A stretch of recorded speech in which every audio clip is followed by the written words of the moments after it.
Lui, c'est Andy Schmidt, le meneur de jeu légendaire suisse qui aura persécuté la défense française pendant l'Euro. Pendant 12 ans, il aura mené les Rhein-Neckar Löwen, révolutionnant leur jeu par sa science du handball.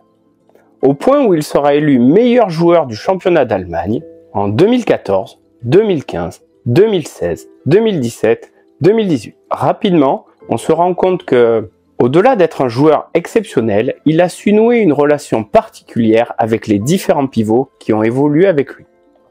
Un tel demi-centre peut-il se priver d'une relation particulière avec son pivot, et en quoi cette relation est-elle fondamentale à développer pour nous les éducateurs et entraîneurs de handball? Les entraîneurs s'adaptent rapidement aux points forts et aux qualités du demi-centre.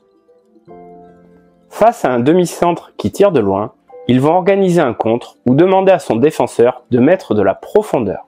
Face à un demi-centre qui joue des duels, ils vont choisir de rester plus bas ou de l'emmener du côté où il y a plus de défenseurs. Ils vont chercher à éteindre les moindres points forts et exploiter les difficultés du demi-centre. Autant dire que tout seul, c'est difficile de s'en sortir. C'est d'autant plus vrai pour le pivot, qui lui, est isolé au milieu de la défense adverse, et s'il ne veut pas être réduit à son rôle de l'ombre, c'est-à-dire poser des blocs ou faire des écrans par exemple, rôle combien important pour ses partenaires, il devra pouvoir réceptionner des ballons au milieu d'une marée de bras. Seuls, ils ne peuvent pas s'en sortir. Par contre, ensemble, ils peuvent devenir une véritable arme pour les entraîneurs. Eric Barada nous parle des stratégies mises en place par Olivier Crumbles au sein de l'équipe de France avec ses deux pivots hors normes. Là, il y a deux très bons pivots. Il va construire un jeu plus adapté autour de ça.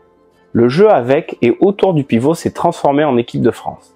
L'énergie dépensée pour contrer ces profils est énorme, et cela permet de libérer les arrières. C'est un des enjeux majeurs pour la suite. Sans pivot, la base arrière est bien moins performante. Le pivot va donc libérer de l'espace pour ses partenaires. Et inversement, un demi-centre comme Andy Schmidt est capable de libérer de l'espace pour son pivot. Andy et Bjart, seuls, étaient déjà des joueurs exceptionnels, mais ensemble, ils sont devenus des joueurs inarrêtables, mais nous y reviendrons après. Développer cette relation est donc un besoin fondamental pour nous entraîneurs qui voulons développer les savoir-faire individuels et collectifs de nos joueurs, mais aussi pour les entraîneurs qui souhaitent performer lors des matchs. En général, nous avons de bonnes bases pour développer le jeu de nos demi-centres. Par contre, pour développer celui des pivots, c'est une autre paire de manches. C'est un jeu à part, au milieu de la défense adverse, avec des savoir-faire spécifiques, une orientation, un placement, une pression. Des choses qui, si on n'a jamais été pivot, semblent difficiles à cerner. Du coup, en tant qu'entraîneur, on atteint rapidement une sorte de plafond de verre, et on n'arrive plus à faire progresser nos pivots. Au-delà de ça, il y a une relation à trouver, parce que le demi-centre ne voit pas son pivot, ou qu'il n'ose pas faire la passe parce qu'elle lui semble risquée. Du coup, le pivot se démobilise. Il y a aussi des adaptations à trouver selon les dispositifs et les systèmes défensifs. Bref, la relation doit s'adapter et évoluer au fil des rencontres. Galère. Pourtant, si la relation est efficace, elle est dévastatrice pour la défense adverse. Elle crée un point de fixation. Elle permet de former les deux postes et d'enrichir leur savoir-faire. Voyons comment améliorer cette relation demi-centre pivot avec notre prof du jour, Andy Schmidt, ainsi que ses partenaires. Comme d'hab, tu trouveras une mind map récapitulative dans la description. Allez, c'est parti!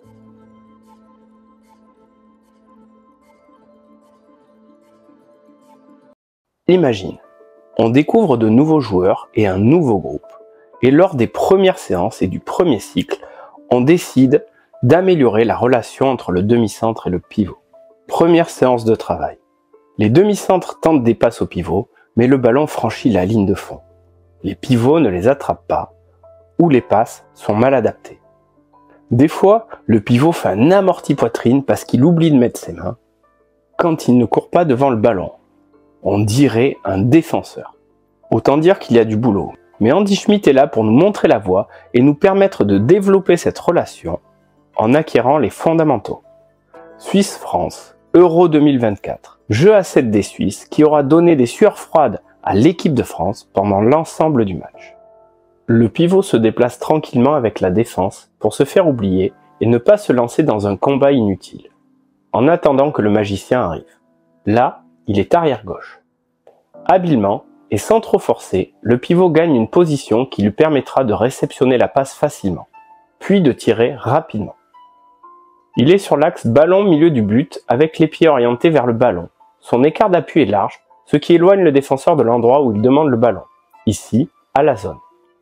Orientation. Gain de position. Protéger le lieu de réception du ballon. Les bases pour le pivot face à une défense basse. Le maître arrive du poste d'arrière gauche par une course dans l'espace au centre, ce qui lui permet d'avoir 2 diagonales de passe en direction du pivot. Andy Schmidt met le ballon devant lui en position neutre, ce qui va lui permettre de faire toutes les actions rapidement. Passe vers l'avant, armé pour tirer rapidement et armé pour tirer fort. Il caresse le ballon pour le faire passer hors de portée de Karabatic et le faire arriver vers la main du pivot qui demandait le ballon. Course dans un espace, trouver des diagonales, position neutre du ballon. Le pivot reçoit le ballon à une main, ce qui lui permet de conserver l'avantage sur le défenseur. S'il avait utilisé ses 2 mains, il aurait dû tourner son corps, laissant une chance au défenseur de taper le ballon. Pour tirer, le pivot va se déplacer très rapidement pour s'orienter vers le but. Pour cela, il pose ses appuis vers la zone, évitant un retour du défenseur. Au moment du saut, il garde son équilibre et choisit de sauter loin du gardien de but, vers la gauche. Le duel tireur-gardien est tout un art dont je t'ai déjà parlé dans cette vidéo. Vitesse d'enchaînement, vite à la zone, sauter loin du gardien. En fait, en observant Andy Schmidt avant la passe, on se rend compte de toute son intelligence de jeu. Tous ses déplacements sont faits pour trouver un espace et une diagonale de passe vers le pivot. Jeu à 7 des Suisses, cette fois face à l'Allemagne. Andy Schmidt est au centre avec son numéro 2. À peine le ballon passé à son arrière gauche, il regarde où sont les pivots. C'est bête, hein, mais comment tu veux jouer avec des pivots si tu sais pas où ils sont? Il attrape le ballon en courant vers l'espace en restant loin des défenseurs. Passe tendue et rapide à partir du ballon devant. Pour atteindre sa cible, Andy Schmidt utilise les différentes formes de passe possibles, en respectant toujours les mêmes principes. De la variété sur une base stable.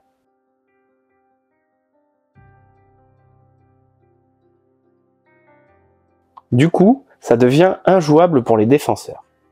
Le ballon va vite et on ne sait pas par où il va passer.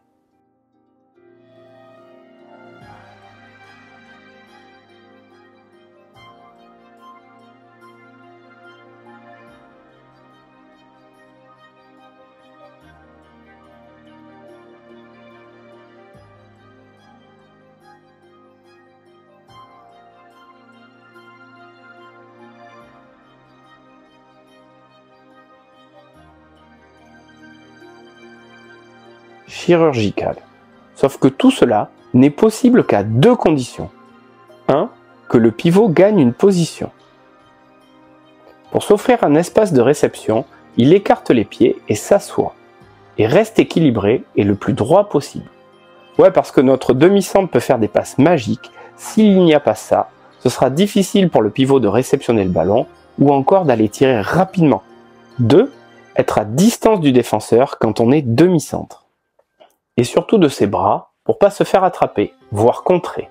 Mais l'art, ça va être de s'en approcher pour le faire monter, ou au moins bouger.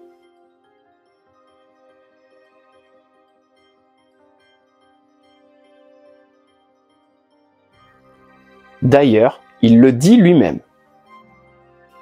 Vous essayez de voir certaines situations un peu différemment, ou vous pensez peut-être un pas plus loin. Je ne sais pas comment on s'entraîne, mais c'est un peu un don de Dieu, mais c'est aussi de l'entraînement. Nous, on va choisir l'entraînement.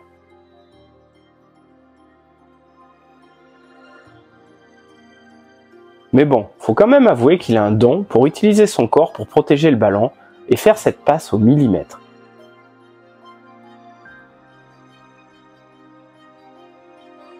Il y a du divin quand il garde la distance avec le défenseur sans le regarder.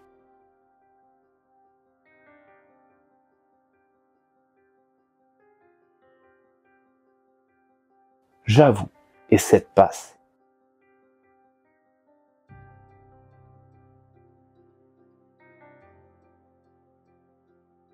En faisant acquérir les fondamentaux à notre demi-centre, à notre pivot, la relation commence à se créer. Les ballons commencent à arriver. Les premiers tirs à émerger. Mais pas toujours les buts. Et la défense s'adapte et commence à couper les lignes de passe. La relation va devoir donc franchir un cap. Mais cette fois, on va bosser sur les savoir-faire spécifiques des deux postes pour nourrir la relation. En fin de compte, je pense que les meilleurs meneurs de jeu sont aussi dangereux pour la défense. Si vous le prouvez, vous pouvez marquer des buts. Puis ils doivent être un peu plus offensifs en défense et vous avez plus d'espace pour les joueurs de ligne. En donnant des savoir-faire à notre demi-centre pour marquer, il va donc amener la défense à monter, ce qui ouvrira des espaces au pivot. Andy Schmidt maîtrise toutes les formes de tir, forcément. Tir en suspension après un pas, pour prendre de vitesse la défense. Avec les appuis au sol.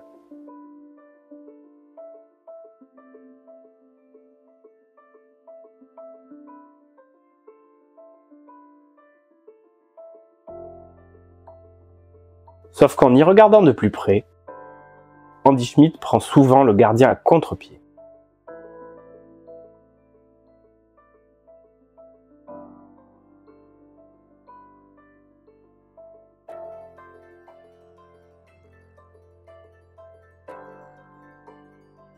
Michael Applegreen nous explique sa vision depuis son but. Pour moi, Andy a toujours été mon adversaire le plus difficile. C'est lancer. Toujours si caché, toujours si astucieux. Un joueur malin donc, mais extrêmement technique aussi. Il fait partie de ces tireurs capables de modifier la trajectoire du ballon au dernier moment avec sa main sans donner aucune indication avec ses épaules. Même si le ballon part au ralenti, le gardien de but ne peut rien faire. Regardons plus précisément le génie d'Andy Schmidt. Il pose son dernier appui ou presque, ce qui est surprenant. Cela lui permet de désaxer légèrement et de tourner un peu ses épaules pour les réorienter. Il passe la main côté corps. Le gardien voit un tir possible à sa gauche, sauf que sa nouvelle orientation d'épaule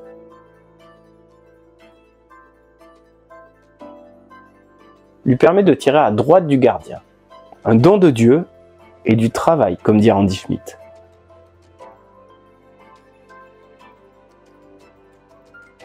La maîtrise de son poignet et de sa main lui donne des tirs magiques.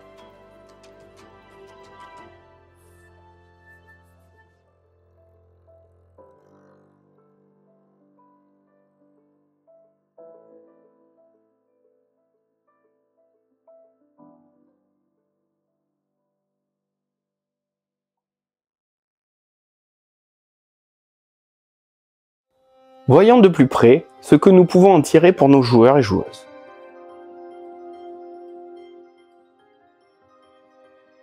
Il saute vers le contre alors qu'il tire de loin pour pouvoir le contourner avec son bras et tirer dans les quatre coins. Parce qu'à tort, on pense souvent qu'il vaut mieux s'éloigner du contre pour tirer de loin. C'est vrai dans un seul cas, le cas où le tireur est capable de tirer par-dessus le contre, qui dans ce cas-là ne le gêne pas. Dans tous les autres cas, il est préférable de s'avancer, mais pas trop pour pas être neutralisé. Utilisez le contre pour rester caché le plus longtemps possible.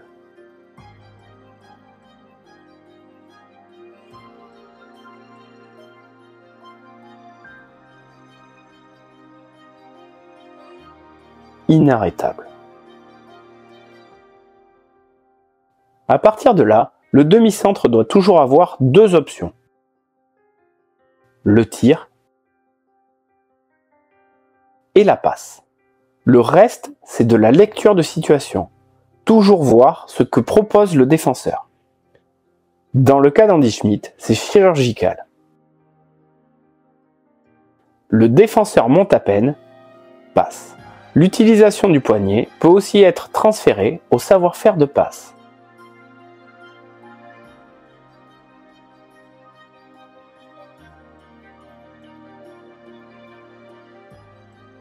Mais la relation demi-centre-pivot peut atteindre d'autres sommets, ou quand deux légendes se rencontrent et s'expriment en pleine confiance dans la relation demi-centre-pivot. Une sorte de symbiose. Bjart, c'est plus qu'un coéquipier. C'est devenu un très bon ami. Pour moi, c'était le meilleur pivot du monde. Tout va plus vite. Le talent de chacun nourrit l'autre.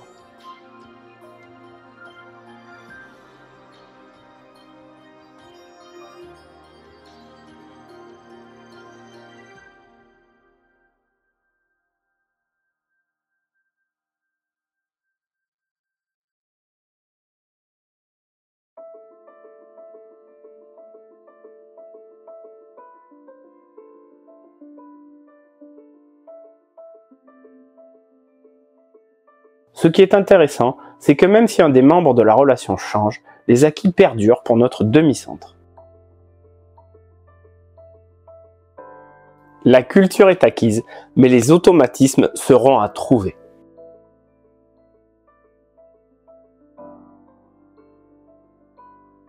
On a maintenant un demi-centre capable de tirer et de passer à son pivot, qui lui-même a pris confiance et commence à marquer des buts. On a donc un axe central fort en attaque.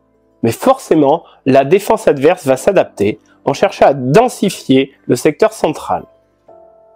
Cela peut être par un dispositif 1.5. Si tu veux en savoir plus sur cette défense, je t'invite à aller voir cette vidéo qui s'affiche en lien. Du coup, la relation que nous avons mis du temps à construire est en péril. C'est un fait. Mais Andy Schmidt, en plus d'être un tireur exceptionnel, est un passeur brillant. C'est aussi un meneur de jeu, ce rôle qui se perd de plus en plus dans le handball moderne. En quoi cela consiste-t-il? En fin de compte, je pense que les meilleurs meneurs de jeu sont aussi dangereux pour la défense. Si vous le prouvez, vous pouvez marquer des buts. Et puis, ils doivent être un peu plus offensifs en défense et vous avez plus d'espace pour les joueurs de ligne.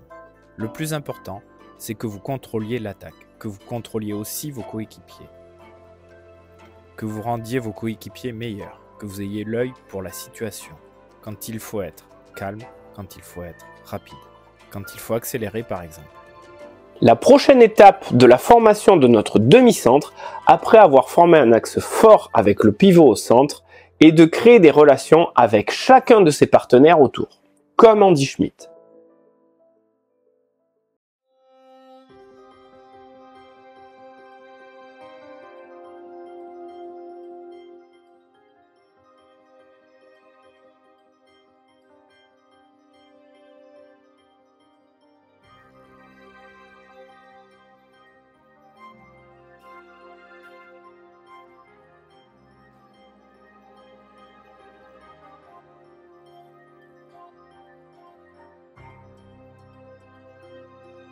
Mike Makula, entraîneur de Flensburg, nous éclaire.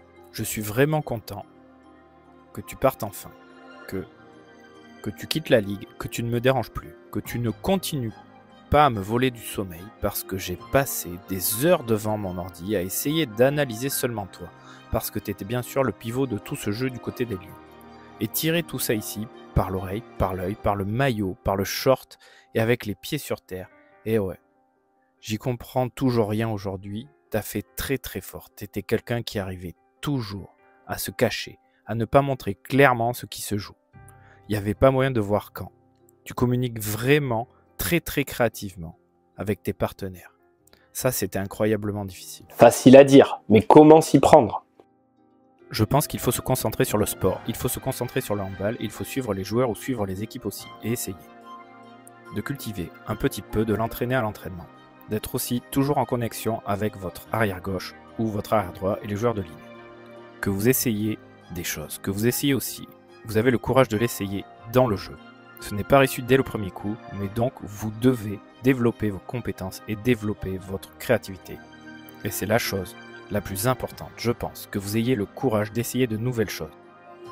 L'entraînement donc, pas de secret, mais pas que.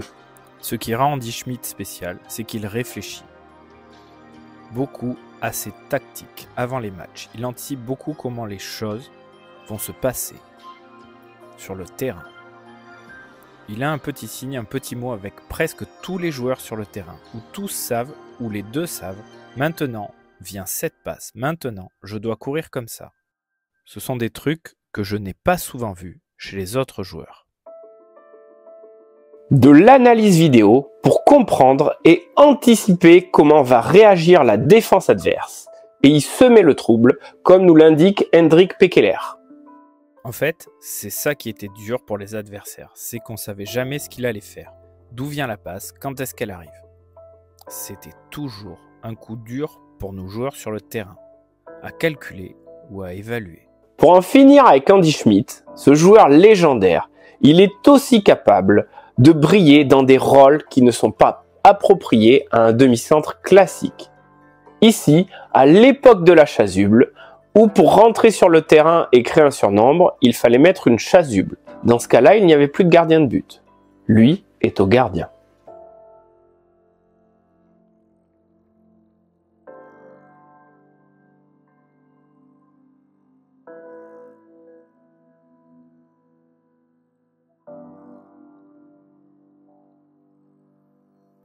Andy Schmidt, par son sens tactique, ses savoir-faire acérés et sa relation avec Bjart Mirol auront marqué le handball moderne.